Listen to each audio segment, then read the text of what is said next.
à tous, je m'appelle Sarah Renard et je suis chargée de vous accompagner durant toute votre expérience chez Cadet Notaire. Je suis heureuse de vous retrouver aujourd'hui pour vous donner toutes les clés pour réussir votre signature sous seing privé. Tout d'abord, quels sont les prérequis nécessaires?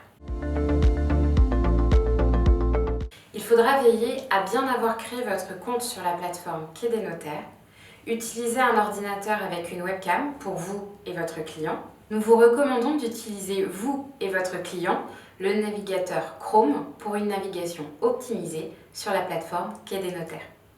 Et enfin, posséder un débit internet correct pour vous et votre client. Découvrez en pratique comment signer un acte sous seing privé en quelques minutes. Vous devrez commencer par inviter votre client en cliquant sur l'onglet « J'organise une visio-signature » et remplir le formulaire. Votre client recevra immédiatement un mail de Cadet Notaire l'informant de ce rendez-vous. Dans ce mail, votre client retrouvera également un tutoriel papier qu'il pourra télécharger, ainsi qu'un lien pour télécharger le navigateur Chrome si besoin. Si vous envisagez de faire signer une procuration sous seing privé à un couple, une seule invitation est nécessaire. Il n'est pas utile, en effet, d'envoyer autant d'invitations que de signataires. Si le rendez-vous en visio-signature est décalé par rapport à l'heure ou à la date indiquée sur l'invitation, le lien d'invitation est toujours valide. Il ne sera donc pas nécessaire de recréer une nouvelle invitation. Le jour J, connectez-vous à votre espace Cadet Notaire et rejoignez la visio en cliquant sur « Signature » en haut, puis sur le bouton « Rejoindre » associé au rendez-vous. Votre client, quant à lui, cliquera sur le lien du mail et devra créer son compte sur Cadet Notaire. Le face-à-face peut alors commencer par visio interposée. Si vous ne voyez pas votre client, ne l'entendez pas ou inversement, plusieurs éléments sont à vérifier. Premièrement, assurez-vous que votre client utilise bien un ordinateur portable avec une caméra intégrée ou un PC classique avec une webcam. En effet, ce service est disponible uniquement depuis un ordinateur. Ensuite, veillez à ce que vous ou votre client utilisiez bien le navigateur Chrome. Attention, si votre client n'utilise pas le navigateur Chrome par défaut, un autre navigateur s'ouvrira lorsqu'il cliquera dans le lien du mail, l'invitant à rejoindre la visio-signature. Contrôlez également que le micro de l'ordinateur soit bien actif. Vous et votre client devez également disposer d'une bonne connexion Internet. Nous vous recommandons également de vérifier que votre client utilise bien un ordinateur personnel et non professionnel. En effet, ce dernier comportera certainement des pare-feux plus développés, susceptibles de bloquer l'envoi ou la réception de documents. Une fois ces éléments vérifiés, déposez votre document à signer au format PDF.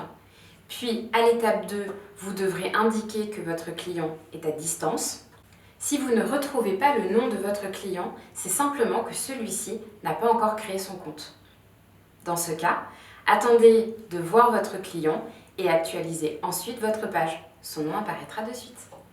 Vous avez également ici la possibilité d'ajouter d'autres signataires. Mais attention, il faut impérativement que chaque personne ait sa propre adresse mail. Et il faudra cliquer sur le symbole « plus » pour indiquer où se trouve physiquement votre client. Soit à distance avec votre client, soit sur place avec vous. Cliquez ensuite sur l'étape 3 et indiquez le type de document que vous allez faire signer, par exemple procuration. Et indiquez ensuite le mot de passe. Puis vous pourrez cliquer sur démarrer, puis envoyer le document au client. Votre client recevra directement le document sur son espace. Sachez que la barre de progression en haut en bleu a seulement vocation à vous indiquer que des échanges se déroulent entre vous et votre client. Après la lecture du document, la signature pourra commencer dans cet ordre. D'abord, votre ou vos clients à distance, puis votre ou vos clients sur place, et enfin, vous. En effet, votre signature a pour fonction d'attester l'identité de chacun des signataires. Attention, après chaque signature, un message en haut à droite en vert s'affiche, vous indiquant que le client a signé le document. C'est seulement après ce message que vous pourrez demander au client suivant d'apposer sa signature. Lorsque tous les signataires ont signé, vous avez terminé la cérémonie. Vous pouvez alors mettre fin à la conférence et télécharger ensuite les documents depuis votre espace signature en haut. Si vous avez souscrit à l'abonnement interopérabilité, vous pourrez les exporter vers votre logiciel de rédaction d'actes dans le dossier concerné. Sinon, il faudra télécharger les pièces, puis effectuer un glisser-déposer dans votre LRA. J'espère que cette vidéo vous permettra de réussir pleinement vos prochains rendez-vous de signature sous seing privé. Si vous souhaitez approfondir certains points ensemble, n'hésitez pas à me contacter et je me ferai un plaisir de vous accompagner. À très bientôt sur Quai des Notaires.